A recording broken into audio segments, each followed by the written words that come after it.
सर्वांना माझे साष्टांग दंडवत प्रणाम। आजची लीळा आहे पेखनीय अवलोकनीय। आज या कलेचे माहेर भेटले। एक दिवस स्वामी चांगदेवाच्या मंदिरात विहरणाला गेले। आडवांगी म्हणजे जवळचं, एक बाजूला स्नानगृहाकडे स्वामींना आसन झाले, तेव्हा तिथे मंदिरात देवाची पेखणाईते म्हणजे फक्त देवासाठी नृत्य करणारे पेखणे म्हणजे नृत्याचा तताफा नृत्य करण्यासाठी आली। नाचणी म्हणजे नर्तकी नाचणाऱ्या स्त्री अवगाव्या म्हणजे वेश बदलण्यासाठी सोंग धारण करण्यासाठी स्वामी जिथे आसनस्थ होते तिथे आली। स्वामींनी पाहिले आणि सुंदर श्रीमूर्तीकडे वेधली, व स्वामींकडे बघताच राहिली। तिला उशीर लागला म्हणून दुसरी नर्तकी आली, तिने स्वामींकडे पाहिले आणि ती पण वेधली। मग कहाळ्या म्हणजे झांज किंवा सनई वाजवणारा आला, तोही वेधला। मादळी म्हणजे मृदुंग, वीणा किंवा ढोलकी वाजवणारा आला, तो पण वेधला। एरेरे पैसी अवधेची म्हणजे त्या नर्तकीचे सहकारी अवघी आली आणि सगळेच वेधले। अवघे पेखणे म्हणजे नृत्याची तोफच स्वामींकडे आकर्षित झाली आणि सगळे तिथेच नाचू लागले। तेव्हा स्वामी म्हणतात, तिथेच जा जिये तुम्ही रोज नृत्य करता, तिथे आम्ही तिथेच येऊ। मग स्वामी चांगदेवाच्या मंदिरात जाऊन चौकामध्ये आसनस्थ झाले व त्यांचे नृत्य अवलोकन करू लागले।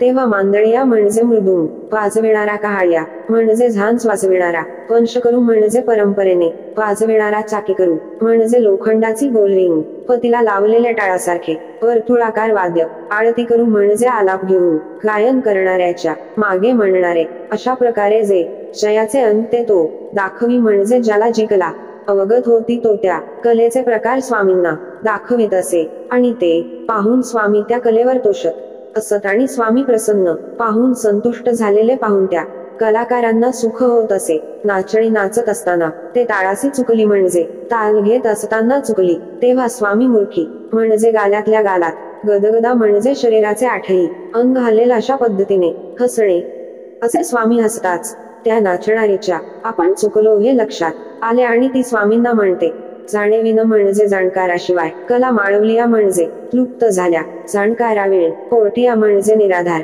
आश्रय रहित झाल्या। आज या कलेचे माहेर म्हणजे जाणकार भेटले, कारण सर्वज्ञ स्वामी म्हणजे सकळ विद्येचे माहेर घर आहे असे म्हणून तिने गौस्फुरण केले। म्हणजे ज्याप्रमाणे गायला खडा मारला असता किंवा अंगावर माशी बसली असता तेवढ्यात जागेची हालचाल होते, त्याप्रमाणे त्या नृत्यांगणाने आपल्या अंगाचा फक्त विशिष्ट भाग हलवून दाखविला। ते पाहून त्या कलेवर स्वामी संतुष्ट झाले। मग स्वामींनी पुडवाटुवा म्हणजे पानसुपारी ठेवण्याचे वेगवेगळे कप्पे असलेली पिशवी त्यांच्या पुढे रिचविली। पान दिले व पाठावणी दिली म्हणजे श्रीकराने वाचून श्रीमुखाने म्हटले नाही, परंतु ते असी जाववे ना म्हणजे सर्वज्ञ स्वामींपासून जावू वाटत नव्हते। मग स्वामी तेथून विजे करू लागले असता एक नृत्यांगणा दारखंठ्यापर्यंत आली आणि फुट्याचा ठोक हातात धरून स्वामींना म्हणू लागली, जी जी आपण माझ्या बिढारी चलावे अशी विनंती करू लागली। तेव्हा स्वामी म्हणतात, हे एकाचे निमंत्रिले असे म्हणजे असे म्हणतात की त्या नाचणीची स्वामींच्या प्रति विषयभोगाची भावना असल्यामुळे सर्वज्ञांनी तिच्या मनातील भाव ओळखून आम्हाला दुसरीकडे जायचे आहे असे खोटे सांगितले व चांगदेवाच्या मंदिरातून स्वामी परत भोगनारायणासी आले। दंडवत प्रणाम। व्हिडिओ आवडल्यास लाईक करायला विसरू नका। या लीळेचा आदर्श आहे भाव असावा पण राजस नसावा, हाच या लीळेचा आदर्श। पेखणे अवलोकन केले सर्वज्ञ स्वामी त्या कलेवर संतुष्ट झाले।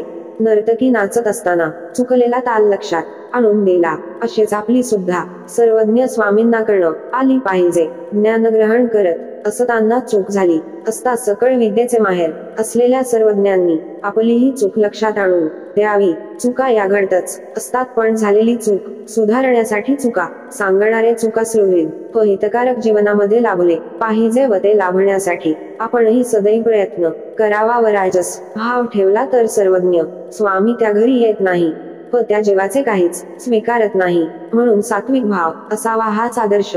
दंडवत प्रणाम। व्हिडिओ आवडल्यास लाईक करायला विसरू नका।